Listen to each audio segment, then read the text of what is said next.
जी अस्सलाम वालेकुम। कैफ फॉर आज के लेक्चर का आगाज़ करते हैं। Lecture number 5।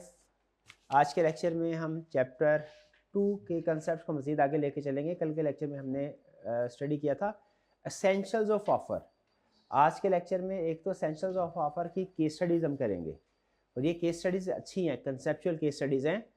और फिर इसके बाद lapse or revocation of an offer, कि एक ऑफ़र जो की जाती है क्या उसको बाद में वो ख़त्म हो सकती है, ऑफ़र कैंसिल हो सकती है, इसके बारे में स्टडी करेंगे। ठीक है, लेकिन उससे पहले आपको पता है एज यूजुअल हमने क्विज कंडक्ट करवाना है।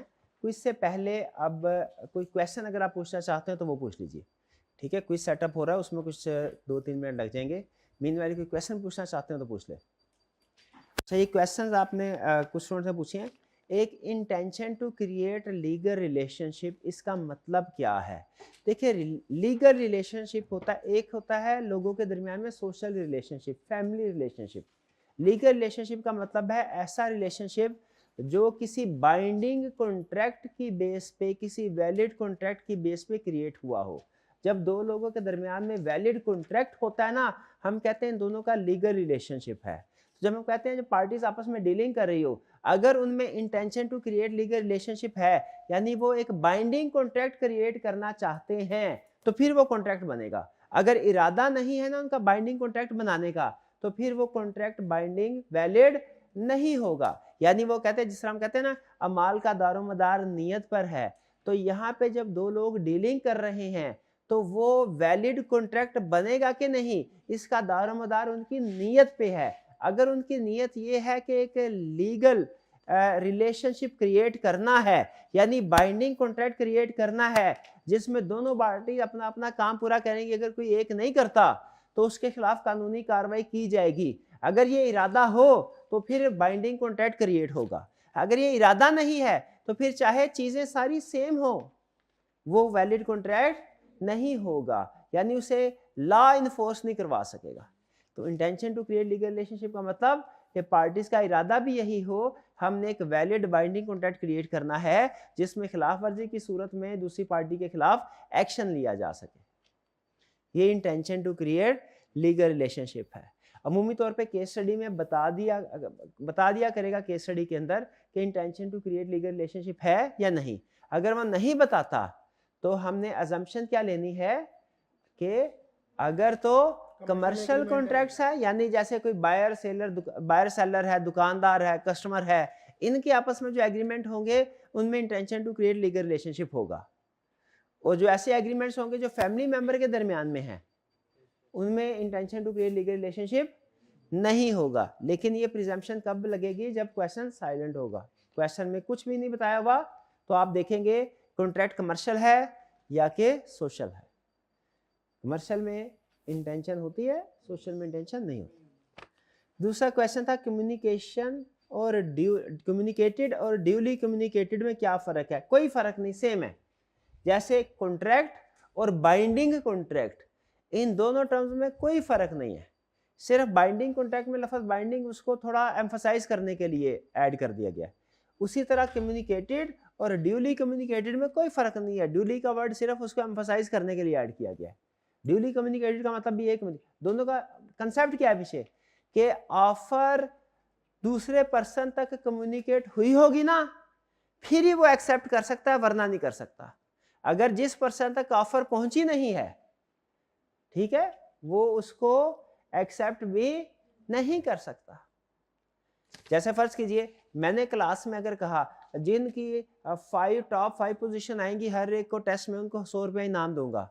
अब एक बच्चा छुट्टी पे है, उस तक ये ऑफर पहुंची नहीं, वो टेस्ट देता है, टेस्ट में उसकी फर्स्ट पोजीशन आ जाती है, क्या वो इनाम लेने का हकदार है कि नहीं? लीगली क्यों नहीं? क्योंकि ऑफर कम्युनिकेट ही नहीं, कम्युनिकेट नहीं तो उसकी तरफ से एक्सेप्टेंस भी नहीं हुई, कॉन्ट्रैक्ट नहीं हुआ। यही कंसेप्ट है कि कॉन्ट्रैक्ट होने के लिए जरूरी है कि ऑफर दूसरी पार्टी तक कम्युनिकेट हुई हो और फिर उस दूसरी पार्टी ने उसको एक्सेप्ट भी किया हो, ठीक है, फिर वो वैलिड कॉन्ट्रैक्ट होगा, वरना नहीं होगा।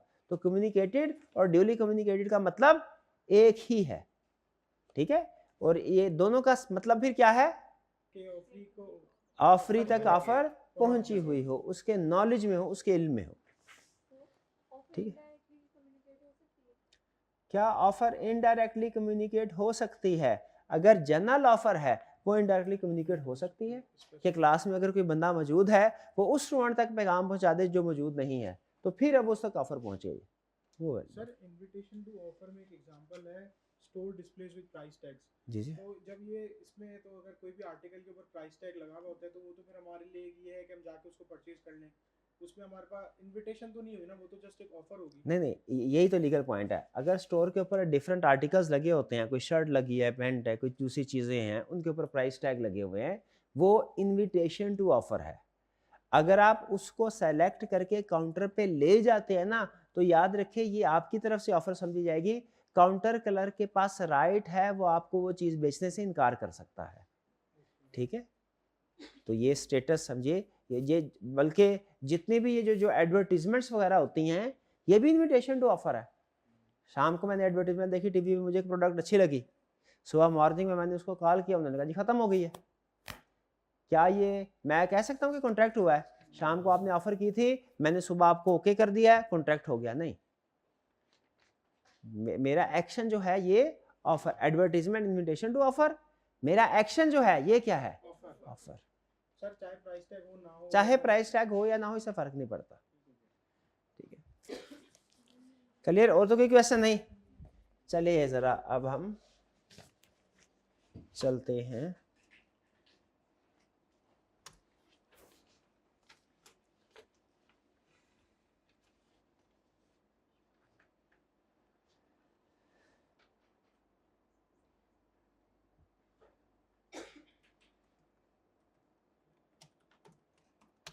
क्विज की तरफ।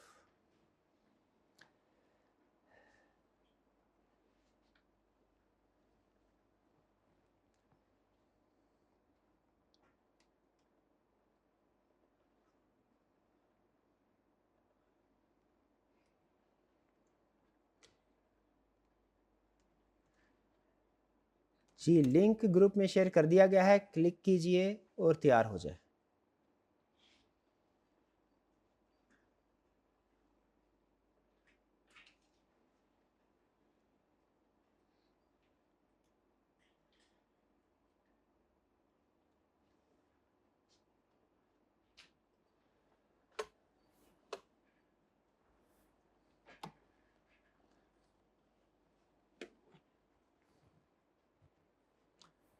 तैयार हैं जी?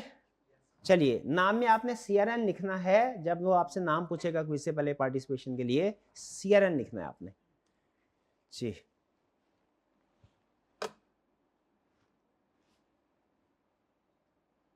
स्टार्ट करते हैं। पहला क्वेश्चन आपका ये रहा।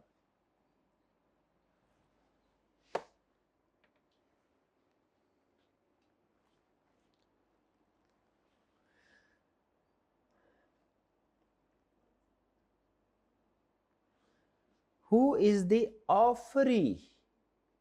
Offerer नहीं, offeree in a contract offer.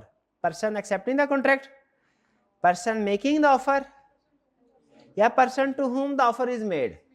Person to whom offer is accepting। जब होता है ना एक्सेप्टेंस, एक्सेप्ट कर लेता है, तो फिर हम उसको ऑफर नहीं कहते, वो फिर प्रॉमिस बन जाता है। उसके लिए प्रॉमिस की टर्म्स ज्यादा सूटेबल रहती है। तो ऑफरी कौन है? जिसको ऑफर की, और जो ऑफर करने वाला है वो ऑफरर है। ठीक है, एक्सेप्ट करने वाला नहीं ऑफरी। भाई ऑफरी की मर्जी है, चाहे एक्सेप्ट करे चाहे रिजेक्ट करे। क्या ऑफरी रिजेक्ट नहीं कर सकता ऑफर? तो ये कहना कि एक्सेप्ट करने वाला ऑफरी है, तो फिर रिजेक्ट करने वाला कौन होगा? वो भी तो ऑफरी है। ऑफरी है तो रिजेक्ट किया ना। ऑफरी ऑफर को रिजेक्ट भी कर सकता है, एक्सेप्ट भी कर सकता है। तो हाँ जी, ए के लिए प्रॉमिसर प्रॉमिसी की टर्म सूटेबल होगी। ऑफर और ऑफरी की टर्म होती है एक्सेप्टेंस से पहले तक। एक्सेप्टेंस के बाद कौन सी टर्म यूज होती है? Promisor promisee. C option correct, शाबाश। नेक्स्ट क्वेश्चन 2 ये रहा जी।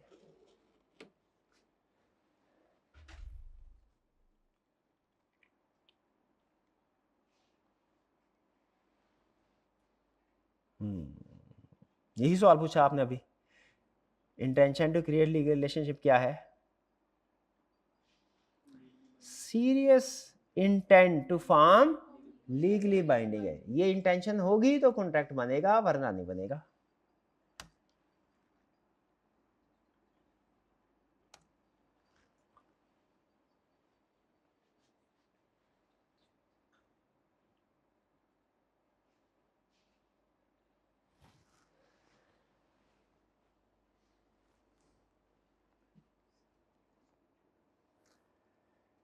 Which of the following best demonstrates certain and definite terms of offer की terms certain and definite होनी चाहिए ना।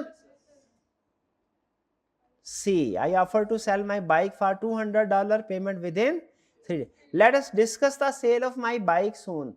Certain नहीं है, कुछ नहीं पता कब करनी है, कितने रुपए में करनी है, ये ऑफर नहीं होगी। ये इरादा तो है शायद उसका, कोई जनरल कह लें, ऑफर नहीं है कोई, ये जनरल उसकी थॉट है। I might sell my bike if I feel like it. हो सकता है मैं बेचूं, ये कोई ऑफर नहीं है। Next question 4,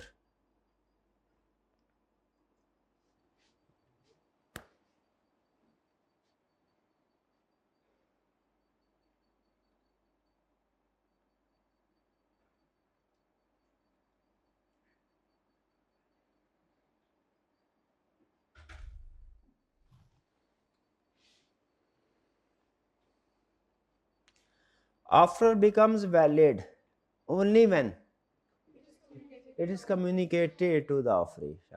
Offeree accepts it, वो तो फिर एक्सेप्टेंस बन जाएगी, प्रॉमिस बन जाएगी ना। वैलिड ऑफर उस वक्त हो जाती है जब ऑफर कम्युनिकेट हो गई ऑफरी तक, एक्सेप्ट करे या ना करे, वो उस वक्त वैलिड ऑफर हो गई जब उस तक पहुंच गई। ठीक है, एक्सेप्ट करने में तो वो प्रॉमिस बन जाएगा। अच्छा, ऑफर राइट्स इट डाउन तब वैलिड नहीं होती जब ऑफर उसे रिटर्न फॉर्म में लेके आता है, वो होती है लेकिन रिटर्न होना जरूरी नहीं है। ऑफर का रिटर्न होना जरूरी नहीं है, ऑफर रिटर्न भी हो सकती है, वर्बल भी हो सकती है, ऐसा ही है ना। ठीक है, रिटर्न भी हो सकती है, वर्बल भी हो सकती है। और जो डी है, ऑफरी एक्सेप्ट्स इट, ये क्यों गलत है? जरूरी नहीं एक्सेप्ट करे, एक्सेप्ट करेगा वो तो फिर प्रॉमिस हो जाएगा। तो ऑफर कब वैलिड होगी? जब ऑफरी तक कम्युनिकेट, ऑफरी के लिए तो तभी है ना जब वो कम्युनिकेट हुई है, उससे पहले तो उसे पता ही नहीं कि दुनिया में ऑफर है भी कि नहीं। तो चीज वो तब भी ऑफर वैलिड होगी जब कम्युनिकेट हो जाएगी। Next,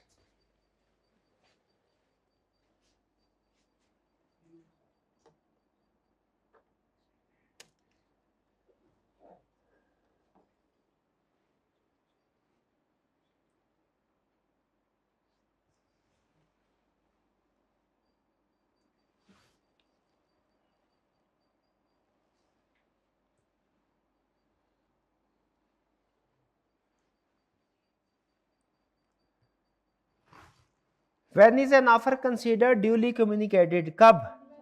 when it reaches and is received by the offeree, तब ये कम्युनिकेट होगी। इसके बाद अगर वो एक्शन करेगा ऑफरी, फिर उसे माना जाएगा ये वैलिड एक्शन है। नेक्स्ट 6 क्वेश्चन,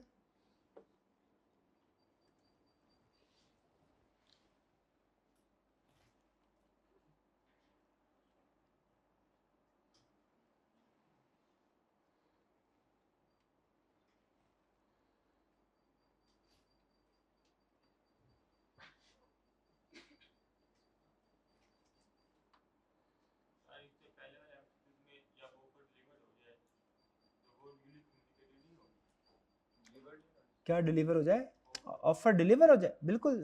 कम्युनिकेट होने का मतलब यही है, डिलीवर हो गया, उस तक पहुंच गई, जिस बंदे तक ऑफर पहुंच गई वो कम्युनिकेट हो गई। जी, what happens if a person changes an offer but accepts an offer but changes one of its conditions? क्या होगा? वो काउंटर ऑफर हो जाएगी। करेक्ट।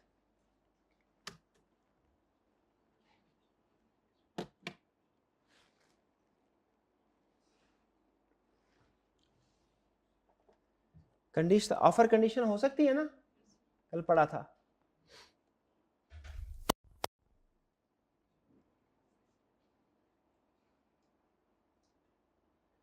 कंडीशन ऑफर का कम्युनिकेट होना, तो कम्युनिकेट तो हर ऑफर का होना जरूरी है। और फिर इसके साथ ही साथ एक्सेप्टेड एग्जैक्टली, एक्सेप्टेड एग्जैक्टली का मतलब क्या है? As it. ये वेग नहीं होती, कंडीशन ऑफर वेग नहीं है, क्लियर है, वो ऑप्शनल भी नहीं है। कंडीशन आपके लिए ऑप्शन नहीं है कि चाहे कंडीशन एक्सेप्ट करें या ना करें। अगर ऑफर के साथ कोई कंडीशन अटैच कर दी कि भैया ये ऑफर कर रहा हूं, 3 दिन के अंदर अंदर आपने एक्सेप्टेंस लेटर मुझे देना, अगर आपको एक्सेप्टेबल हो, तो आपकी ऑप्शन नहीं है आपके पास कि चाहे 3 दिन में दे चाहे 3 दिन के बाद, आपके लिए लाजमी है उस कंडीशन के साथ ही उसको एक्सेप्ट करना। Next,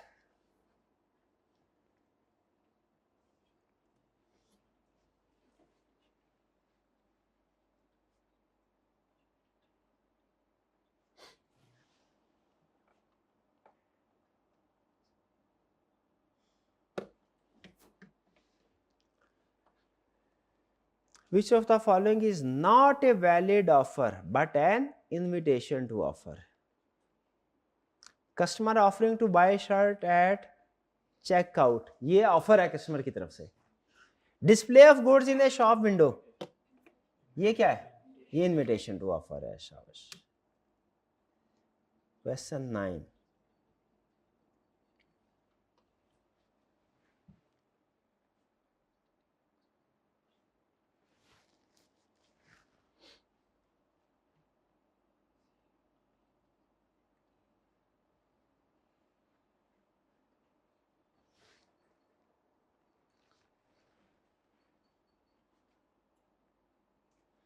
Why is an advertisement generally considered invitation to offer rather than actual offer? क्यों? क्योंकि एडवर्टीजमेंट के जरिए से दूसरे लोगों को कन्विंस किया जाता है कि वो ऑफर करें, वो ऑफर करें। एडवर्टीजमेंट इसका मतलब इनविटेशन टू ऑफर होती है। लास्ट क्वेश्चन,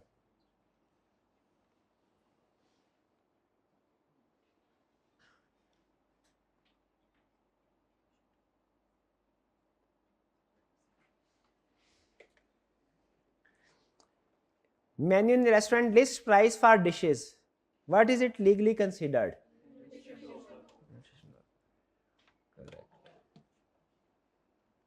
चलिए टॉपर्स की तरफ चलते हैं।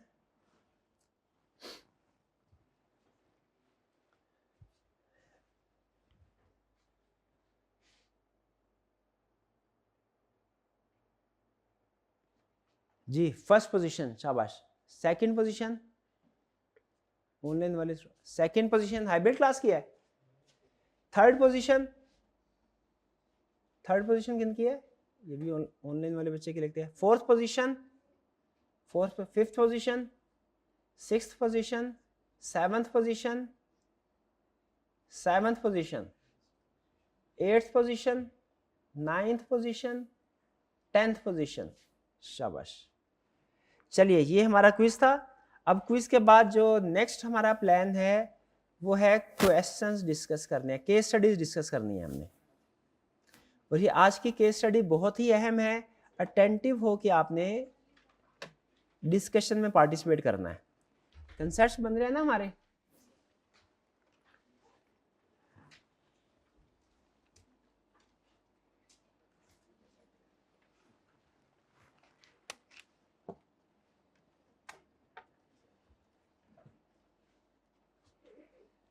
पहला क्वेश्चन इजी और छोटा question.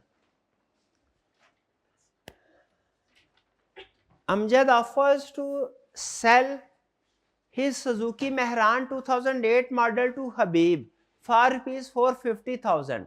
Is this a valid offer? क्या ये वैलिड ऑफर है? बिल्कुल है। अच्छा, इसमें intention to create legal relationship तो लिखा ही नहीं हुआ है कि नहीं? कमर्शियल एग्रीमेंट, हाँ जी बिल्कुल। अज्यूम किया जाएगा सेल परचेज जो चीज़ों की होती है ये कमर्शियल डीलिंग की होती है, तो वैलिड ऑफर है। एग्रीड? कोई प्रॉब्लम तो नहीं किसी स्टूडेंट को? Next question,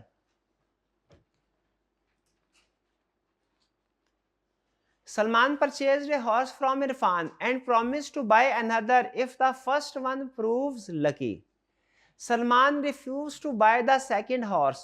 Can Irfan enforce this agreement? क्योंकि उसने बोला तो था कि वो खरीद लेगा। आंसर क्या चीज, आंसर क्या, कौन सा लफ्ज है इसमें जिसे पता चला? Proves lucky।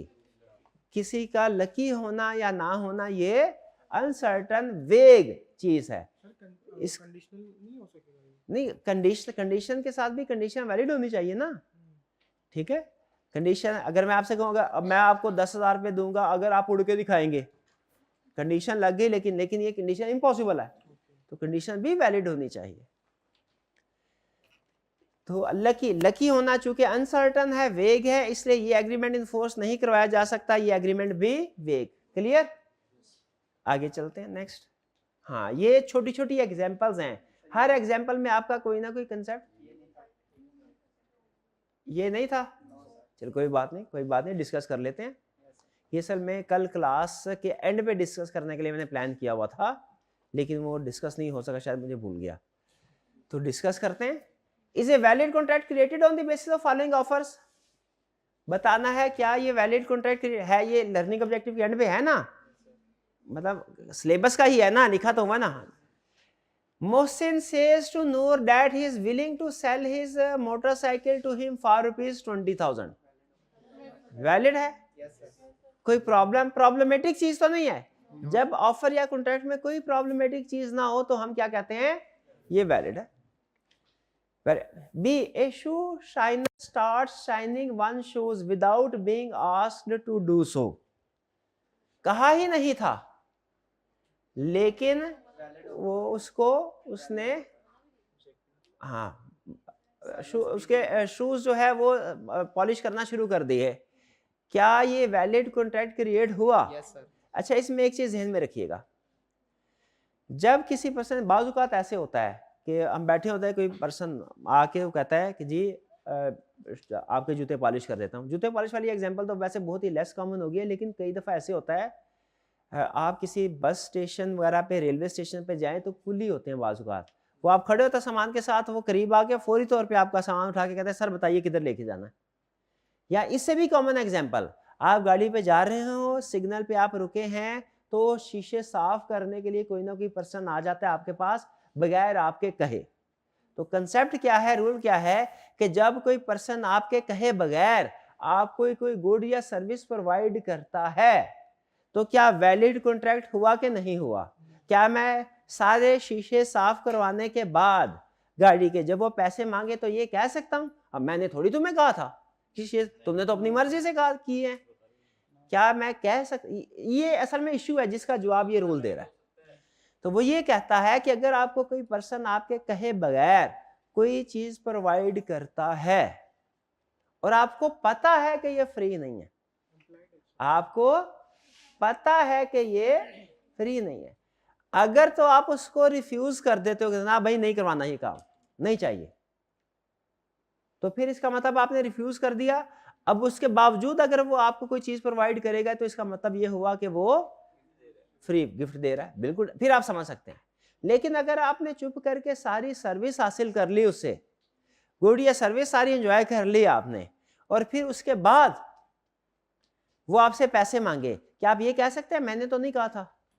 नहीं कह सकते। अब ये वैलिड कॉन्ट्रैक्ट क्रिएट हो गया। कैसे कॉन्ट्रैक्ट हो गया? क्योंकि आपने उसको रोका भी नहीं। तो अगर किसी पर्सन ने बगैर कहे, ये तो शूज वाली उसने एग्जांपल दी है ना, कोई भी आपको सर्विस प्रोवाइड की उसने, आपने उसको जानते बूझते रोका नहीं, तो इसका मतलब क्या है, आपकी तरफ से ये इम्प्लाइड एक्सेप्टेंस हो गई और ये वैलिड कॉन्ट्रैक्ट है, आप पैसे देने के पाबंद हैं। आप क्या पैसे देने के, आई कैप की एक केस स्टडी थी मिलती जुलती, उसमें उसने क्या कहा, उसने कहा कि एक घर का मालिक था, वो बाहर रहता है, मतलब पाकिस्तान से बाहर रहता है। उसने किसी पेंट करने वाले को फोन पे कहा कि जब इस गली में ये कॉर्नर वाला घर है, इसको पेंट कर दो। वो पेंट वाला आया, कॉर्नर दो थे, लेफ्ट और राइट, उसका घर लेफ्ट में था, पेंट करने वाले ने समझा राइट वाला घर है, राइट वाला घर था हमारा, उसने घर पेंट करना शुरू कर दिया। अब हम देख रहे हैं हमारा घर पेंट हो रहा है, हमें अंदाजा हो गया कि ये साथ वाले ने पेंट करवाया, लेकिन गलती से हमारा, हम चुप करके सारा पेंट करवा लिया। एंड पे जाके जब उसने तस्वीर भेजी पेंटर ने, उन्होंने कहा भाई ये तो मेरा घर ही नहीं है। अब पेंट करने वाला हमसे पैसे मांग रहा है, क्या हम पैसे देने के पाबंद हैं? क्यों पाबंद? हमने थोड़ी कहा था घर पेंट करो, हमने रिफ्यूज भी नहीं किया। जब आप किसी की सर्विसेज को पूरे तरीके से रिसीव कर लेते हैं, एंजॉय कर लेते हैं, रिफ्यूज नहीं करते, तो फिर आप उसको वैलिड कॉन्ट्रैक्ट क्रिएट हो गया, आप उसको पैसे देने के पाबंद है, हालांकि कहीं पे लिखत पढ़त नहीं हुई। याद रखिए लॉ ये कहता है कॉन्ट्रैक्ट का रिटर्न होना लाजमी नहीं है। कॉन्ट्रैक्ट एक्ट में आप ये सीख चुके हैं ना कि कॉन्ट्रैक्ट का रिटर्न होना लाजमी नहीं, सिर्फ चंद एक 4-5 कॉन्ट्रैक्ट्स हैं पूरे सिलेबस में आप पढ़ेंगे जिनका रिटर्न होना जरूरी है, वरना रिटर्न होना जरूरी नहीं है। तो इस केस में बताइए कॉन्ट्रैक्ट क्रिएट हो गया ना? हो गया जी मेरे भाई, मुस्कुराहट है भाई के चेहरे पे, लगता है कोई पॉइंट निकाला है। भाग जाए मतलब पैसे क्या क्या मतलब वो जूते पॉलिश करवा के भाग जाए? हाँ, लीगल एक्शन लिया, देखिए लीगली स्पीकिंग लिया जा सकता है। वैसे तो अगर गाड़ी के शीशे साफ करवा देंगे और फिर उसको पैसे देने की बारी आएगी तो आप भाग जाएंगे, तो वो आपके खिलाफ लीगल एक्शन नहीं लेगा, लेकिन आपको कुछ गैर पार्लिमानी अल्फाज से मुखातिब जरूर करेगा, ठीक है? प्रैक्टिकली लीगल एक्शन नहीं लेगा, लेकिन लीगली स्पीकिंग अगर वो लीगल एक्शन लेना चाहे तो ले सकता है, उसका राइट, क्योंकि एक वैलिड कॉन्ट्रैक्ट क्रिएट हो गया, उसने आपको सर्विस प्रोवाइड की जो आपने एक्सेप्ट कर ली। अब आपके जहन में टिपिकल क्वेश्चन होगा जो हर स्टूडेंट के जहन में आता है शुरू के 10-15 लेक्चर में कि ये साबित कैसे होगा, जो कॉन्ट्रैक्ट रिटन फॉर्म में नहीं है तो ये अदालत में साबित कैसे होगा? तो ये अदालत में साबित हो जाता है, ठीक है? वो वकील इस चीज के एक्सपर्ट होते हैं, वो चीजें साबित कर लेंगे, बेफिक्र रहे। वो करीब ही वो सड़क के किनारे सीसीटीवी कैमरा लगे होता है ना ट्रैफिक चलान के लिए, वो कहेगा भाई सर जी इसमें से देख लीजिए वीडियो, ये देखिए ये बंदा गाड़ी साफ कर रहा है और ये रोक भी नहीं रहा उसको। और भी कई तरीके हो सकते हैं। हमने रूल पढ़ना है, एक होता है लॉ, एक होता है प्रैक्टिस। हम यहां पे क्या फॉर्म में लॉ पढ़ रहे हैं या उसकी प्रैक्टिस? लॉ पढ़ रहे हैं। प्रैक्टिस पूरे सीए में कहीं नहीं पढ़ाई जाएगी आपको। प्रैक्टिस कहाँ सीखते हैं, सिखाई जाती है भला? एलएलबी में। शाबाश, ठीक है। प्रैक्टिस का मतलब यही है कि इस लीगल प्रोविजन को प्रैक्टिकली साबित कैसे किया जाएगा, वो वकील खूब एक्सपर्ट होते हैं अपने इस काम में, ठीक है जी। तो ये असूल याद रखिएगा, हमने लॉ पढ़ना है, प्रैक्टिस नहीं। प्रैक्टिकली इस चीज को अदालत में कैसे साबित करेंगे, ये सवाल जब आपके जहन में आएगा ना तो फौरन आपने कहना ये हमारे स्कोप से बाहर है, ये तो एलएलबी में सिखाया जाता है। डन? और कोई क्वेश्चन? शाबाश पूछिए।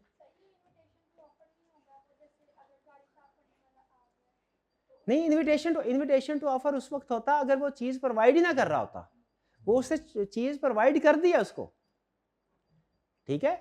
या तो वो सिर्फ दिखा रहा होता ना, सर जैसे वो बाजू का वो गर्मियों में बस स्टेशन के करीब गर्मी होती है ना दोपहर के वक्त में, तो वो ठंडे पानी का गिलास लेके घूम रहे होते हैं, तो वो घूम रहे होते हैं, वो आपको दिखा रहे होते हैं सर ये ऐसे, वो इनविटेशन टू ऑफर है। आप उसको इशारा करेंगे तो ये आपकी तरफ से ऑफर है, फिर वो आपके पास जाएगा।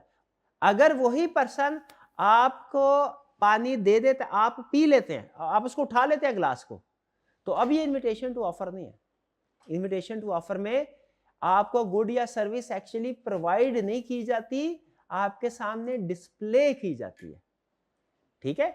इस एग्जांपल में क्या है, ये जो मैंने आपको 3 एग्जांपल दी, नंबर 1 जूते साफ कर रहा है कोई आके आपके कहे बगैर, नंबर 2 रेलवे स्टेशन पे कोई आपके कहे बगैर आपका सामान उठा के रखवा रहा है गाड़ी में, और नंबर 3 वो ट्रैफिक सिग्नल के ऊपर कोई बंदा आके आपकी गाड़ी के शीशे साफ कर रहा है। इसमें वो गुड या सर्विसेज आपको डिस्प्ले नहीं की जा रही, एक्चुअली प्रोवाइड की जा रही है, इसीलिए ये ऑफर है। अगर सिर्फ डिस्प्ले की जा रही हो तो वो क्या होगा, इनविटेशन टू ऑफर। सर यानी हम ये कह सकते हैं कि not refused by the person receiving the if not refused, बिल्कुल, तो वो implied acceptance है, बिल्कुल ठीक है। हाँ, ये अब ये ना आस्ता आस्ता टेक्निकल होते जा रहे हैं आप, मैं डर भी रहा हूँ थोड़ा, लेकिन खुश भी हो रहा हूँ कि क्वेश्चन आपके अच्छे हैं, लेकिन कॉम्प्लेक्स है, कहीं ऐसा ना बहुत ज्यादा चीजें मुश्किल हो जाए। उन्होंने कहा सर आपने तो बोला था silence is acceptance, sorry silence is not acceptance, silence is not, बिल्कुल साइलेंस एक्सेप्टेंस नहीं है, लेकिन अगर कोई कैश कंसीडरेशन कोई पैसे एक्सेप्ट कर लें तो फिर वो क्या होगा, वो एक्सेप्टेंस हो जाएगी जब आपने कंसीडरेशन एक्सेप्ट। आपको याद है मैंने एग्जांपल दी थी, मोबाइल वाले से पूछा कितने का मोबाइल, उसने कहा 50 का, हमने 40 उसके सामने रखा, उसने बोला कुछ नहीं, साइलेंस, पैसे उठा के अपने पास रख लिए। बताइए ये है कि नहीं सर, इम्प्लाइड एक्सेप्टेंस है, नहीं समझ आई? नहीं। चले अब उस मिसाल से भी समझाता हूँ जो इंशाल्लाह आपको भूलेगी नहीं कभी, ठीक है। मौलवी साहब ने पूछा कबूल है, आगे से साइलेंस। एक्सेप्टेंस है कि नहीं? नहीं है ना, इसमें कायम रहना है, ठीक है भाई। अभी नहीं है साइलेंस, ये साइलेंस है, एक्सेप्टेंस नहीं होती, हाँ करनी पड़ती है, ऐसे ना बोल देना भाई। कभी हाँ मूवी नहीं देखा कभी, हाँ तो ये साइलेंस, जवाब नहीं दिया। अच्छा अगर जबान से हाँ कर दिया जाए, अच्छा अगर जबान से हाँ नहीं की, सर हिला दिया ऐसे, वो भी एक, दोनों में फर्क क्या है? जबान से कहने में और सर हिलाने में फर्क क्या है? दोनों, एक एक्सप्रेस है, एक इम्प्लाइड है, ठीक है। और अगर साइलेंट रहा जाए तो एक्सेप्टेंस नहीं है, ठीक है जी। साइलेंस से ये भाई ने क्या किया, जेब में हाथ डाला और 10 लाख रुपया हक महर के तौर पे सामने रख दिया। अब दूसरी पार्टी ने जवाब अभी भी नहीं दिया और 10 लाख पकड़ के अपने पास रख लिया। अब बताइए ये एक्सेप्टेंस है कि नहीं? क्यों, साइलेंस तो अभी भी है, जवाब तो नहीं दिया। हाँ कंसीडरेशन का एक्सेप्ट कर लेना, ये इम्प्लाइड, हाँ एक्सेप्टेंस समझी जाती है, ये इम्प्लाइड एक्सेप्टेंस की कैटेगरी में आती है। बात समझ आ रही है? इम्प्लाइड एक्सेप्टेंस की कैटेगरी में आती है, ठीक है। तो यहाँ पे देखें, वो जो हमने बोला तो वो कह रहे सर शू शाइनर, हम तो खामोश रहे थे। भाई खामोश रहे थे, कंसीडरेशन तो एक्सेप्ट कर ली। कंसीडरेशन बोल, पता है मैं किसको बोल रहा हूँ? कंसीडरेशन, समथिंग इन रिटर्न, जो भी चीज आपको मिल रही होती है, तो वो अगर आप एक्सेप्ट कर लेते हैं तो वो क्या है? एक्सेप्टेंस, ठीक है। फिर से अगर किसी को ऑफर की, उसने कहा यस, कौन सी? उसने सर हिला दिया, एक्सेप्टेंस। उसने कहा नहीं, रिजेक्शन। साइलेंट है, नॉट साइलेंट है, लेकिन हमारी कंसीडरेशन को एक्सेप्ट कर लिया, एक्सेप्टेंस। शाबाश, ये चीजें समझ आइए। ये आपको आहिस्ता आहिस्ता कंसेप्ट बिल्ड हो रहे हैं, ये बाद में बड़ी केस स्टडी में काम आएंगे आपके। तो एक इन्विटेशन टू ऑफर, ये वाला रूल बहुत अहम है, ध्यान में रखिएगा। और एक ये साइलेंस वाला रूल, क्या साइलेंस एक्सेप्टेंस है कि नहीं? अमूमी तौर पे साइलेंस एक्सेप्टेंस नहीं है, लेकिन जब आप जो चीज ऑफर की जा रही हो वो आप वसूल कर लें, उसका फायदा पूरा उठा रहे हो, तो आपकी तरफ से क्या समझा जाएगा?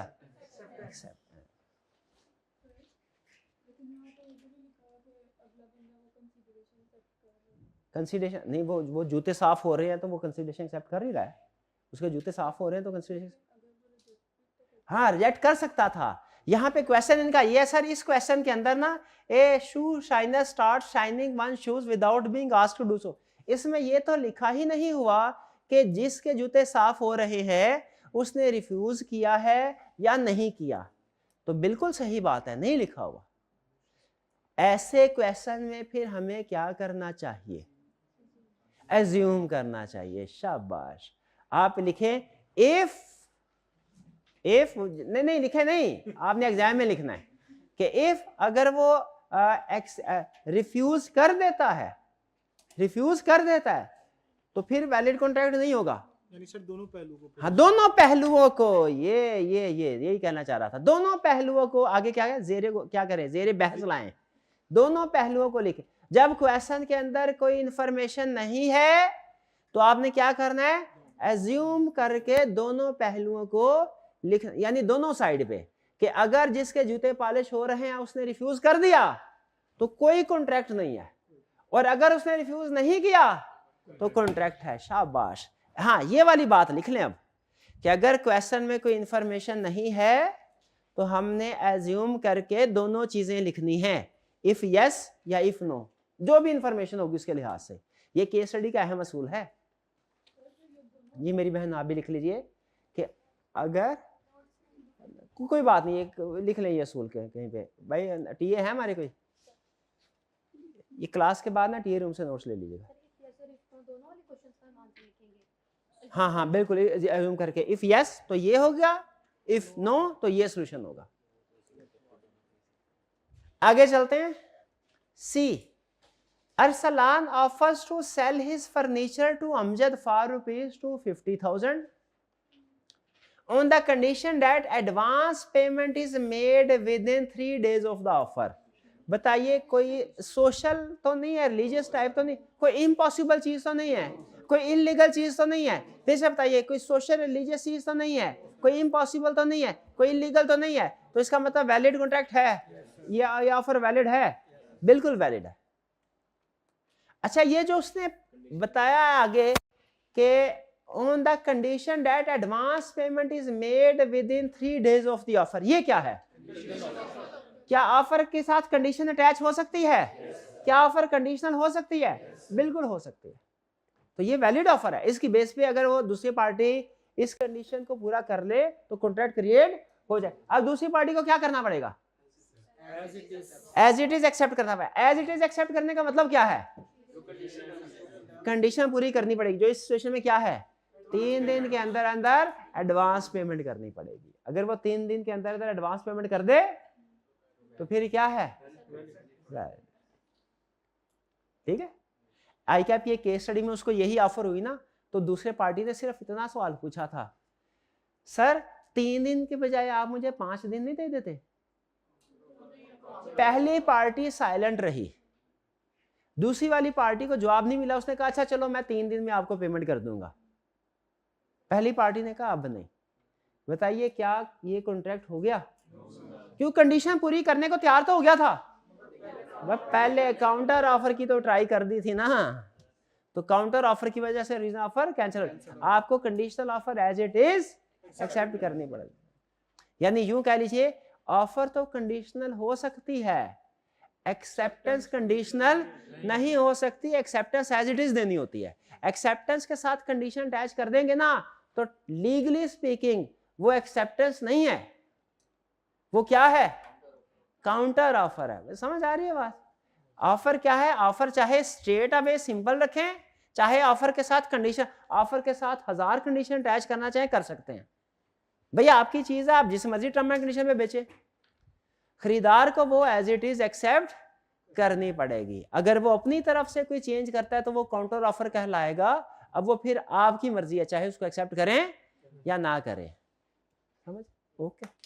Next D, Iqbal displays goods for an auction sale. Goods का डिस्प्ले किया, ये तो आप एक्सपर्ट हो गए इस चीज के। ये क्या है? इन्वेस्टिगेशन टू ऑफर है। Goods were displayed in a departmental store for sale and self-service system was there. Self-service system का मतलब है जो चीज चाहिए खुद जाके ले आओ।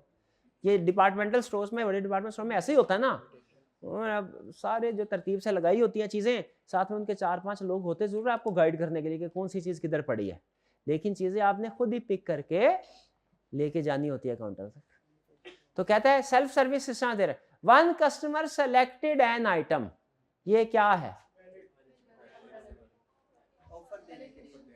हाँ, जो पहले डिस्प्ले था वो इनविटेशन हो, जो कस्टमर ने सेलेक्ट कर लिया ये ऑफर है। जो कस्टमर ने उसको सेलेक्ट कर लिया ये कस्टमर की तरफ से क्या है? ऑफर है। अब डिपार्टमेंटल स्टोर चाहे तो इसको एक्सेप्ट कर ले, चाहे तो इसको कर ले।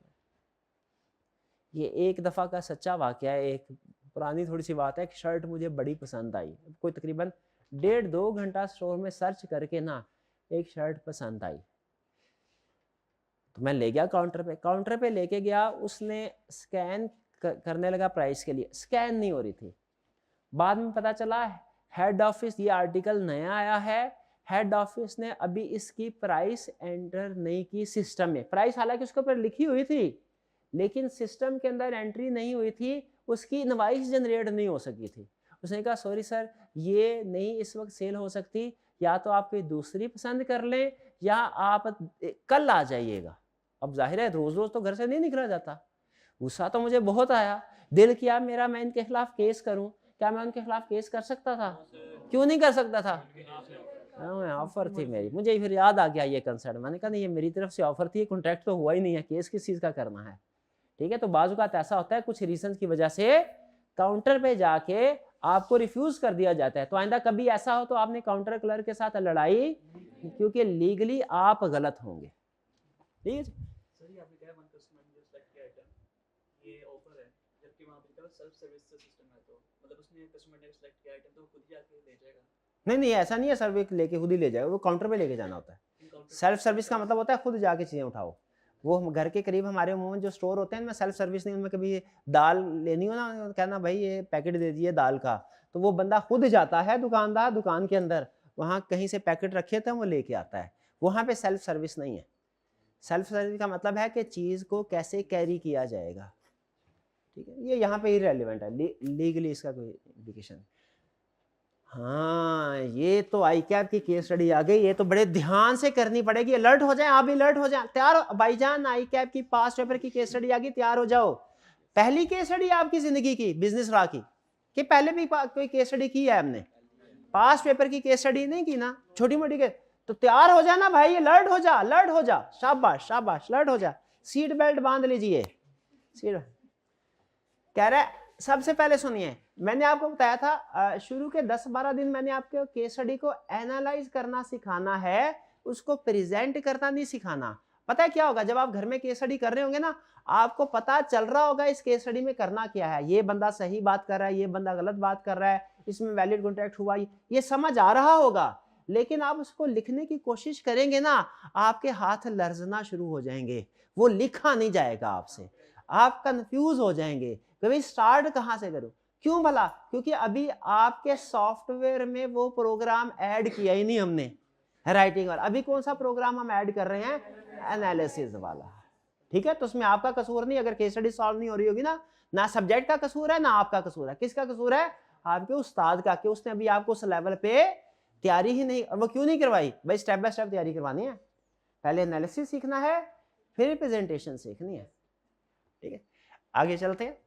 अच्छा, तो अब एनालिसिस के लिए सुने, जब कभी केस स्टडी आएगी पहला असूल, अच्छा एक तो देखते ही आप क्या पहचान सकते हैं केस स्टडी है कि नहीं?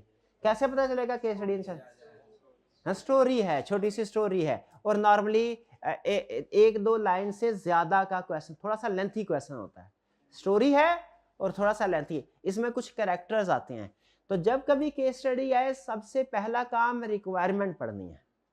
रिक्वायरमेंट कहाँ होती है, शुरू में कि एंड पे? 90% केसेस में एंड पे होती है।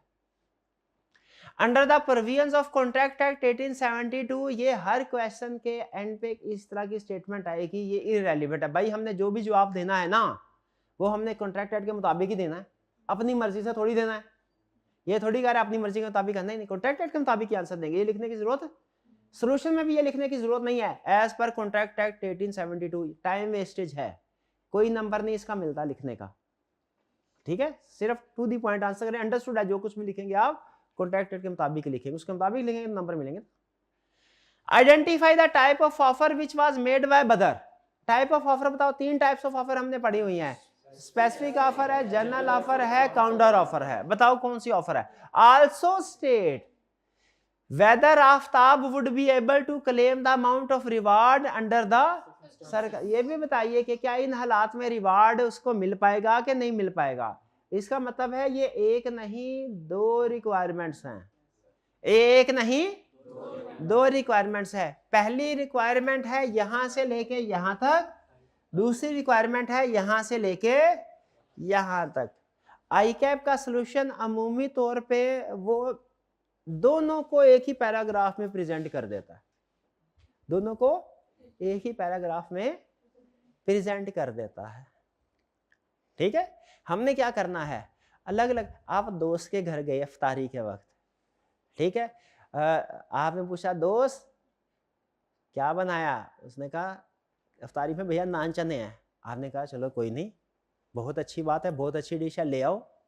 पहली ऑप्शन, उसने नान आपके सामने यहाँ अलग प्लेट में रखा और दूसरे बाउल में उसने आपके सामने चने रख दिए, नान अलग चने अलग। ये बेहतर प्रेजेंटेशन है कि प्लेट के ऊपर रखा नान और उसके ऊपर डाल दिए चने, कहा ये लो खाओ। है तो दोनों ही चीजें मौजूद हैं, है क्या? इस तरह का दोस्त, उस तरह की प्रेजेंटेशन, हाँ उस तरह की प्रेजेंटेशन। मुझे बताए कौन सी प्रेजेंटेशन बेहतर है, नान और चने अलग अलग के नान और चने मिक्स करके? अलग अलग।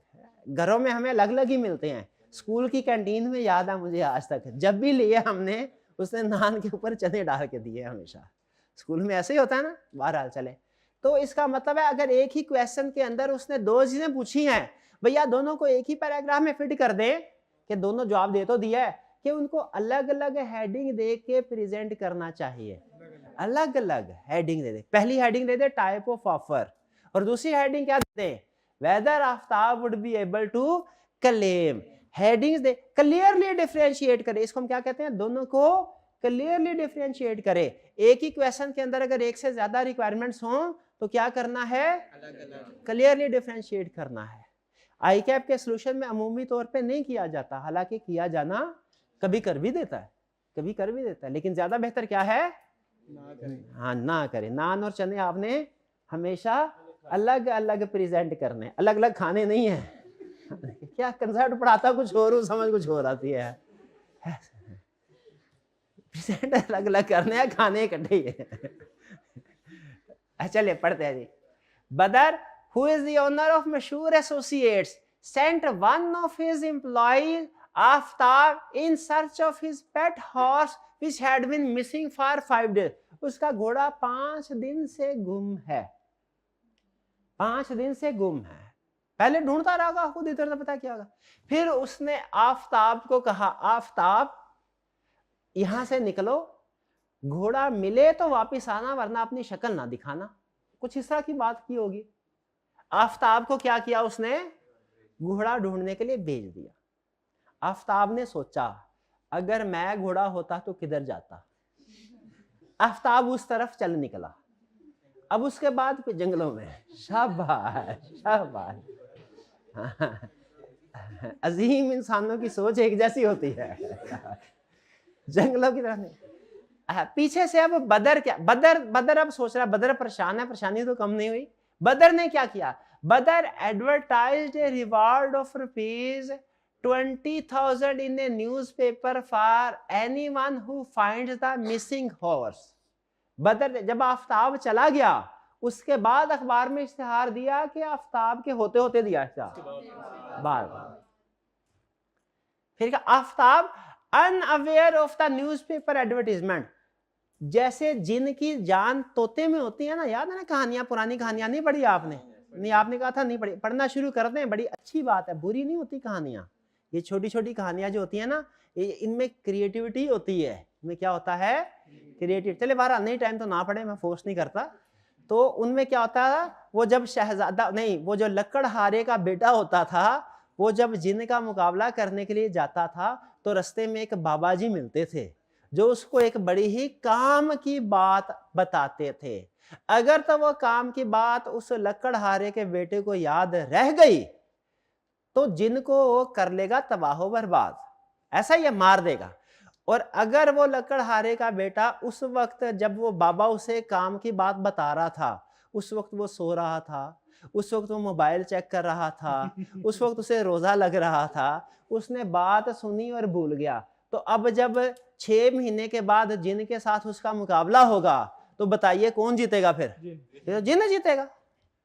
तो इसीलिए लकड़हारे के बेटे को क्या करना चाहिए, बात गौर से सुने। तो उसने बताया क्या कि जिन की जान तोते में है। उसी तरह इस पूरी केस स्टडी की जान इन अल्फाज में है। किन अल्फाज में, unaware of newspaper advertisement. Aftab को न्यूज़पेपर एडवर्टीजमेंट का पता नहीं था, आफ्ताब को न्यूज़पेपर एडवर्टीजमेंट का पता क्लियरली बता दिया। अब हमें अजम्पशन लेनी चाहिए कि क्लियर बताया हुआ, उसने क्लियर बताया हुआ है। आफ्ताब को नहीं पता। ट्रेस द हॉर्स, उसने घोड़ा, स्ट्रेटजी ऐसी लगाई थी, घोड़ा तो मिलना ही मिलना था, घोड़ा मिले। Subsequently on knowing about the reward Aftab claimed it from बदर। बाद में, यानी घोड़ा ढूंढने के बाद, उसके देने के बाद जब उसे पता चला भैया इसके ऊपर रिवार्ड था, उसने फिर कहा बदर भाई, बदर सर मुझे अवार्ड तो दीजिए, क्या रिवार्ड मिलेगा आफ्ताब को। अच्छा पहले तो मुझे टाइप ऑफ ऑफर बताइए, क्या एग्जाम में सिर्फ इतना लिखेंगे, जनरल ऑफर के रीजनिंग भी बताएंगे, रीजनिंग भी बताएंगे, रीजनिंग भी बताएंगे कि क्यों, तो क्या रीजन है, क्योंकि पब्लिक अनाउंसमेंट थी, अनाउंसमेंट फॉर एनीवन थी, ठीक है, कोई भी एक्सेप्ट कर सकते नहीं। तो ये जनरल ऑफर, ना सिर्फ ये कि बताया जनरल ऑफर है, बल्कि साथ क्या बताया, उसकी रीजनिंग भी बताई। फिर इसके बाद आगे चलते हैं, whether Aftab would be able to claim the amount, क्या अमाउंट क्लेम कर सकता है? और क्यों नहीं कर सकता? क्योंकि एट टाइम ऑफ एक्शन, जिस वक्त उसने वो कंडीशन पूरी कर रहा था उस तक ये कम्युनिकेट नहीं हुई थी, इसलिए रिवार्ड क्लेम नहीं कर सकता। क्लियर हुई है बात? अच्छा, अगर मैं सारा क्वेश्चन यही रखूं, इसमें सिर्फ ये जो दो अल्फाबेट्स है यू एन अन, ये वाले दो अल्फाबेट्स ये उड़ा दूं, बाकी ऐसा ही हो, क्या फर्क पड़ेगा? क्लेम। अच्छा मुझे ये इसका मतलब ये हुआ, वो आप शेर सुनते होते ना, क्या था वो नुक्ता जिससे मुजरिम से महरम बन जाता है, वो क्या था शेर? क्या कर दिया? हाँ बहुत सी, हाँ मैं दुआ लिखता रहा वो, हाँ। तो इसका मतलब ये हुआ इंग्लिश में भी अगर सिर्फ आप एक दो अल्फाज आगे पीछे कर दे, इससे केस स्टडी के ऊपर सिग्निफिकेंट डिफरेंस पड़ता है। बताइए एग्री करते हैं कि नहीं? मिसाल आपके सामने सिर्फ ये कर दिया। बाजुकात आप शायद इस वक्त तो फिलहाल नहीं मानेंगे, बाजुकात ऐसा होता है एक अल्फाबेट एस से भी फर्क पड़ जाता है। आइडेंटिफाई कंडीशन और आइडेंटिफाई कंडीशंस, दोनों में फर्क। एक नंबर का सवाल होगा, दूसरा 3 नंबर का सवाल। आप कहेंगे सर है तो एक ही, एक अटेम्प्ट में 1 नंबर का पूछा है और दूसरी अटेम्प्ट में 3 नंबर का पूछा है, चक्कर क्या है? चक्कर क्या है? वो एस का। अच्छा इससे ना आप आई कैप का माइंड सेट समझे, ये सिर्फ एग्जाम टिप नहीं है, आई कैप का तरीका बात। आई कैप ये चाहता है कि एक चार्टर्ड अकाउंटेंट में और एक यूट्यूबर में फर्क हो। यूट्यूबर को टाइप करते हुए कोई टेंशन नहीं होती, मैं क्या अल्फाज टाइप कर रहा हूं, अल्फाज आगे पीछे हो रहे हैं, सही है, इंग्लिश के रूल्स के मुताबिक है कि नहीं। वो कहता है मेरी जाने भला, क्योंकि मेरे तो ऑडियंस वो है जो पढ़ती लिखती नहीं है, देखती सुनती है। यूट्यूबर की ऑडियंस कौन सी है? पढ़ी लिखी नहीं, कौन से वाली? देखते हैं। लेकिन हम चार्टर्ड अकाउंटेंट्स हैं, हम प्रोफेशनल है, हमारी ऑडियंस, हमारा काम देखने सुनने का नहीं है, लिखने पढ़ने का है। तो हमें अपने लिखने पढ़ने में एक्सपर्ट होना चाहिए। आई कैप ये कहता है डिफरेंट कॉन्टेक्स्ट में, प्रैक्टिकल डॉक्यूमेंट्स में एक एक लफ्ज से फर्क पड़ता है। आप लोगों में ये एबिलिटी जनरेट करनी है कि आपके सामने जब कभी कोई भी डॉक्यूमेंट केस आए उसके एक एक लफ्ज पे गौर करें, कैजुअल रीडिंग ना करें, सरसरी रीडिंग ना करें, एक एक। अब अगर आप सरसरी तौर पे देखेंगे शायद आप अनअवेयर ऑफ द फैक्ट या इस तरह के जो अल्फाज हैं उनको फर्स्ट रीडिंग में आपको पता भी ना चले कहा क्या उसने, ये लिखा भी था कि नहीं लिखा था। तो इसीलिए हमने क्या करना है, एग्जाम में केस स्टडी के एक एक लफ्ज के ऊपर गौर करना है। ठीक है, ये जो आपको डेली वो क्विज करवाया जा रहा है ना, उसका पर्पस यही है कि आपको क्विक रीडिंग की आदत पड़े, रीडिंग की ज्यादा से ज्यादा, क्विक डिसीजन मेकिंग। तो ये जहन में रखिएगा। ठीक है, केस स्टडी का देखें, आपने पूरे सेशन में बहुत सी किताबें पढ़ते होंगे, कुछ कोर्स की होगी, कुछ कोर्स की नहीं होगी। सीए के स्टूडेंट के तौर पे आपके लिए ज्यादा अहम क्या चीज है? कोर्स की किताब। ओके, कोर्स की किताब में 300-400 सफ़े हैं, सारे सफ़े अहम हैं, लेकिन इन सब 300-400 सफ़ों से ज्यादा अहम वो 3-4 सफ़े हैं जो आपके पेपर के हैं, जो आपने पेपर देना है। ऐसे ही है, 400 सफ़े आपकी इस वक्त बाकी किताबों से अहम, 400 सफ़ों से ज्यादा अहम वो 4 सफ़े जो एग्जाम में आएंगे, और उन 4 सफ़ों में भी ज्यादा अहम हर क्वेश्चन के एंड पे वो 1-2 लाइंस जो रिक्वायरमेंट है, जो आपको पता होना चाहिए कि कौन सी चीज अहम है, किसके ऊपर आपने ज्यादा टाइम देना है। क्लियर? चले आगे चलते हैं। नेक्स्ट 6 क्लियर है ना? चलें, अल्लाह ताला का शुक्र अदा कीजिए, अल्हम्दुलिल्लाह आज हमने अपने कैफ और जिंदगी की लॉ की पहली केस स्टडी सॉल्व कर दी है, एनालिसिस किया है, अभी लिखना बाकी है। वो टूटी फूटी तो आप लिख ही लेंगे, उसको सीधा पतरा बाद में मैंने करवाना है। ठीक है, नेक्स्ट ये क्या आ गया? ये भी केस स्टडी है, ये पास्ट पेपर की है कि वैसे आई कैप की खुद की बनाई हुई? पास्ट पेपर्स की है, शाबाश। चलें आइए देखते हैं इसको, और आई कैप की बुक में भी शामिल है। अच्छा ये क्या है? ये केस स्टडी निस्बतन छोटी थी, इसके 4 नंबर, ये केस स्टडी बड़ी है, इसके 2 नंबर, ये केस स्टडी हाँ उसमें 2 है, उसमें 1 है, ठीक है। लेकिन जो चीज आप रियलाइज नहीं की ना, जो तजर्बे की बात है वो आपको बताता हूं। पहले सीए होता था आसान, पहले सीए क्या होता था, अब सीए क्या है, मुश्किल। हमारे जमाने में सीए आसान होता था, हमारे जमाने में सीए क्वेश्चन आसान होते थे, अब मुश्किल। लेकिन हमारे ज़माने में रिसोर्सेज भी नहीं होते थे, ठीक है, इतनी बुक्स नहीं होती थी, इतने कॉलेजेस नहीं होते थे, इतने टीचर्स नहीं होते थे। अमूमी तौर पे मैंने जिन टीचर से पढ़ा है, बहुत से टीचर ऐसे थे जो कि पार्ट टाइम पढ़ाते थे, ठीक है। वो फिर इसी तरीके से, जाहिर है जब टीचर कम होना तो फिर इसी तरीके से अरेंज करना, कॉलेज पता नहीं वो भी किस तरीके से करते होंगे अरेंज बेचारे। तो बहरहाल, तो ये जैसे जैसे आप आगे बढ़ते जाएंगे ना, केस स्टडी की जो लेंथ है वो क्या होती जाएगी, बड़ी होती जाएगी। आज से 10 साल पहले केस स्टडी, उसी टॉपिक का केस स्टडी का क्वेश्चन देखेंगे वो छोटा होगा। आज उसी केस स्टडी, उसी चैप्टर की केस स्टडी का क्वेश्चन जो है ना उतने ही नंबर का, वो लेंथी होगा। इसलिए आपकी रीडिंग पावर को इंक्रीज करना जरूरी है। आपको पता है आपकी एक रीडिंग पावर भी होती है, किसी स्टूडेंट को पता है रीडिंग पावर कितनी है उसकी? आपको पता है आपकी एक राइटिंग पावर भी होती है, राइटिंग स्पीड, रीडिंग स्पीड भी होती है। क्या राइटिंग स्पीड पता है आपको? नहीं। अच्छा मुझे ये बताइए, एक बंदा जंग लड़ने के लिए जा रहा है, उसे यही नहीं पता उसके पास कौन कौन से टूल्स हैं, क्या होगा? वो तो शहीद होगा, हैं कि फतह याब हो के आएगा, शहीद। तो जंग लड़ने के लिए जाने से पहले पता होने चाहिए ना अपनी स्ट्रेंथ और वीकनेस क्या है। आपको जो जंग में सबसे ज्यादा इस्तेमाल क्या होना है, आंखें होनी है, हाथ होने, ना आपको अपनी रीडिंग स्पीड का पता, ना आपको अपनी राइटिंग स्पीड का पता, तो उधर जाके हवाई तीर चलाने हैं आपने। तो इसीलिए मैं आपको बाद में बताऊंगा कि आप कैसे कर सकते हैं। आपको ये हफ्ते के टास्क दे रहा हूं, हफ्ते के अंदर अंदर आप में से हर स्टूडेंट ने अपनी रीडिंग स्पीड भी मुझे बतानी है क्या है, और अपनी राइटिंग स्पीड भी, लिखने की स्पीड भी बतानी है क्या है।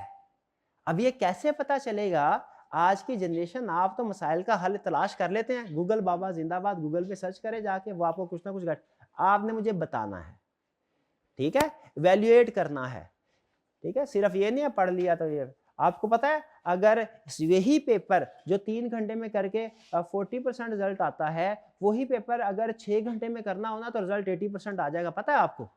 और अगर 24 घंटे में करना हो फिर शायद लगभग 100% आ जाए। तो असल चीज ये नहीं होती कि बच्चे को कंसेप्ट आता नहीं होता। सीए है ये, बीए नहीं है, ये आपको ये जिस वक्त आपने एंट्री ली है ना सीए में, उसी वक्त आपको पता चल गया सीए भैया इधर पढ़ना पड़ेगा, इधर बीए वाली स्ट्रेटजी नहीं चलनी।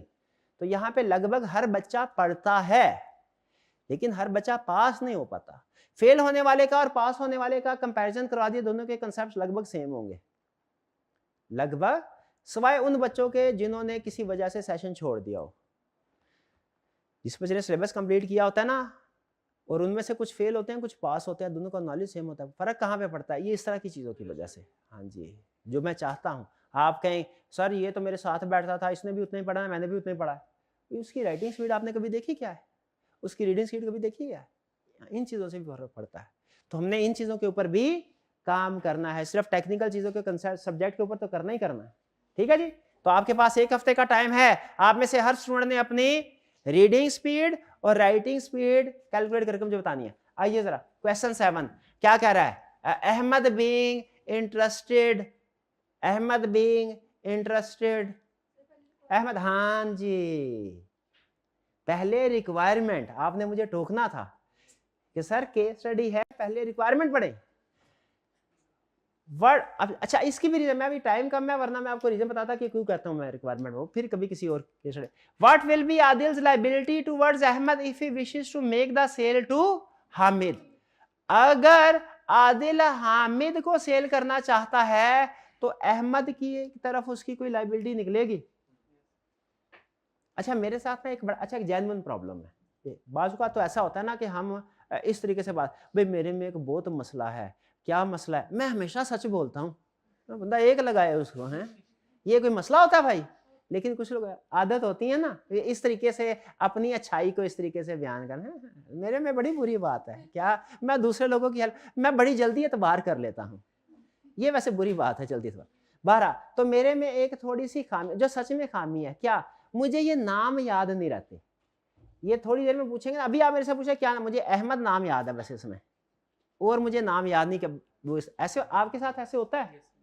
नोट कीजिएगा अभी केस स्टडी में, अच्छी केस स्टडी सॉल्व करने के लिए जरूरी है कि आपको सारे करेक्टर्स पता हो, करेक्टर्स मिक्स नहीं होने चाहिए। इस स्टोरी में कितने करेक्टर हैं? 3, आदिल, अहमद, हामिद। ठीक है। Ahmad being interested in purchasing Adil's DHA property sent him this letter on 1 मार्च 2019। अहमद ने आदिल को लेटर लिखा, वो आदिल की प्रॉपर्टी खरीदना चाहता था। I have heard that you are selling your DHA property। मैंने सुना है तुम DHA की प्रॉपर्टी बेच रहे हो। I am very much interested in purchasing it। मैं इसमें इंटरेस्टेड हूं, खरीदना चाहता हूं। Will you please consider selling the same to me? क्या आप मुझे ये बेचेंगे? What is the highest price you have been offered so far? अब तक की हाईएस्ट प्राइस क्या है? अब आपने जवाब पे नोट करना है, जवाब क्या दिया उसने। Hi Adil replied, highest quote for the property till now is ₹35 million. जवाब, सारी गेम ना इस जवाब के अंदर है। Highest quote for the property till now is ₹, क्या ये ऑफर है? कितने स्टूडेंट्स का ख्याल ऑफर है? ऑफर क्यों नहीं है? ये इनविटेशन क्यों नहीं है? क्यों नहीं है? उसमें ये नहीं कह रहा। ये ऑफर कैसे बनती है? ऑफर बनाए इसको। अगर ये ऑफर होती तो क्या अल्फाज होते? हाँ, ऑफर होती तो ये आदिल यू लिखता, आदिल अगर यू लिखता ना तो ये ऑफर होती कि I will sell this property to you for ₹35 million. 35 million. ठीक है भाईजान, ये तो बड़ा अच्छा कोड है। किस स्टफ का है? अच्छा स्टफ लग रहा है।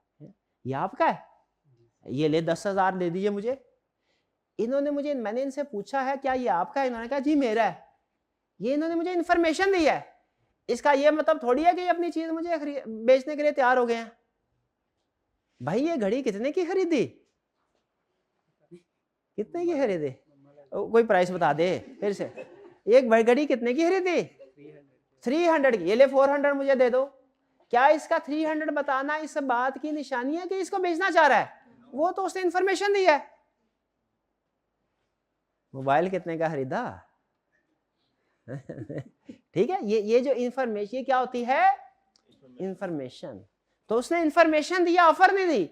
ऑफर होती तो क्लियरली कहता कि भाई इतने में खरीदूंगा, इतने में बेचूंगा, फिर ऑफर होती। I agree to buy, the highest quote for the property is 35 million। अब अहमद ने क्या जवाब दिया? I agree to buy your DHA property for ₹36 million। अब बताइए जो अहमद का रिप्लाई है, ये ऑफर। समझ रहे हैं फर्क? ये लीगल एनालिसिस है केस का। ये आम बंदे को पढ़ाए उसको समझ भी नहीं आनी है हो चल क्या रहा है। लेकिन अब आप चूंकि लॉ के स्टूडेंट है, आपको पता चलेगा इनविटेशन टू ऑफर क्या होती है, आपको पता है ऑफर क्या होती है, आपको पता है कम्युनिकेशन क्या होती है, एक्सेप्टेंस क्या होती है। अब आप इसका सही एनालिसिस करने के काबिल हैं। आई एग्री टू बाय, ये भाई इस तरफ से ऑफर है। Subsequently Adil received an offer from Hamid coating ₹38 million for the said property. Adil को फिर हामिद की तरफ से भी आ गई। अहमद की तरफ से तो उसे ऑफर है ही 36 मिलियन की, हामिद की तरफ से 38 मिलियन आ गई। बताइए क्या ऑलरेडी कॉन्ट्रैक्ट हुआ है कि नहीं हुआ? तो क्या ये प्रॉपर्टी हम हामिद को बेच सकते हैं? बिल्कुल। क्या फिर कोई लायबिलिटी होगी टूवर्ड्स अहमद? कोई क्यों नहीं होगी?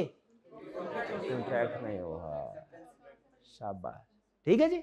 यहाँ पे उससे एक ही चीज पूछी है तो हम कहेंगे कॉन्ट्रैक्ट, ये कोई लायबिलिटी नहीं है। क्यों लायबिलिटी नहीं है? क्योंकि दोनों के दरमियान में कॉन्ट्रैक्ट नहीं हुआ। क्यों कॉन्ट्रैक्ट? अब आगे रीजन नहीं बता दिया क्यों कॉन्ट्रैक्ट नहीं हुआ। क्योंकि ये आस्किंग फॉर प्राइस, ऑफर नहीं थी। ठीक है, ये उसकी इंफॉर्मेशन दे रहा था। ये जो उसने बताया ना हाईएस्ट कोट इज 35 मिलियन, ये ऑफर टू सेल नहीं है, ये इंफॉर्मेशन है जो उसने रिक्वायर की। ठीक है, ये अहमद की तरफ से ऑफर है। ये अहमद ने क्या लिखा है, ये अहमद ने आगे लिखा हुआ है। अहमद ने जो लिखा है वो ये, I agree to buy your DHA property, ये बात अहमद ने लिखी है, ये अहमद की तरफ से ऑफर है। आदिल ने जो ये स्टेटमेंट लिखी है हाईएस्ट कोर्ट, ये क्या है, इंफॉर्मेशन। अहमद ने जो जवाब दिया है क्या है, ऑफर। क्या इस जवाब के बाद कोई स्टेटमेंट दी है, तो इसका मतलब एक्सेप्टेंस हुई क्या, एक्सेप्टेंस नहीं हुई। समझ आ रही बात। तो इसमें वो दोनों में से जिसको चाहे सेल कर सकता है, 38 मिलियन वाले को सेल करना चाहता है बिल्कुल करे। हाँ, अगर 36 मिलियन वाले के साथ उसने एक्सेप्टेंस उसको दे दी होती, फिर वो 38 मिलियन क्या 100 मिलियन भी होता तो वो उसको सेल नहीं। क्लियर जी। ये थी हमारी केस स्टडी। अच्छा, वैसा करते हैं, जरा डिस्कशन ज्यादा हो गई है, ये कल पे रख लें कि करवा दें आज ही, कल पे रख लें, चले ठीक है, इसको फिर कल करते हैं। ठीक है, आज फिर इसका मतलब होम असाइनमेंट आपकी नहीं, याशी करें, याशी। ठीक है, याशी करने का मतलब पता क्या होता है कि नई असाइनमेंट नहीं करनी, पुरानी रिवीजन करनी है आपने। पुराने कंसेप्ट जो लर्निंग ऑब्जेक्टिव हमने पढ़े हुए हैं ना, वो पढ़ने हैं। ठीक है जी, रिवाइज कर लीजिएगा। जितने ज्यादा, देखें ये फाउंडेशन है, बेसिक कंसेप्ट है, जितने ज्यादा स्ट्रांग होंगे ना, आगे के चैप्टर ऑटोमेटिकली आसान होते जाएंगे। आज नहीं, आज टेस्ट नहीं था, टेस्ट आपका होगा नेक्स्ट वीक से, बताना भूल गया, टेस्ट आपका होगा नेक्स्ट वीक से, क्योंकि अभी तो हमारा चैप्टर स्टार्ट हुआ है। ठीक है, कुछ क्लासेस पहले स्टार्ट हो गई थी, कुछ बाद में। जो क्लासेस पहले स्टार्ट हो गई थी ना, उनका इस वीक में टेस्ट है। आपकी तो क्लास बाद में होती है, अभी तो चैप्टर आपका कंप्लीट नहीं हुआ। जब आपका चैप्टर 1 कंप्लीट हो जाएगा ना ईद के बाद, तो आपका तब टेस्ट होगा। तो आपका टेस्ट कब होगा, ईद के बाद। चलिए आज का लेक्चर यहाँ पे खत्म करते हैं हम। अल्लाह हाफिज।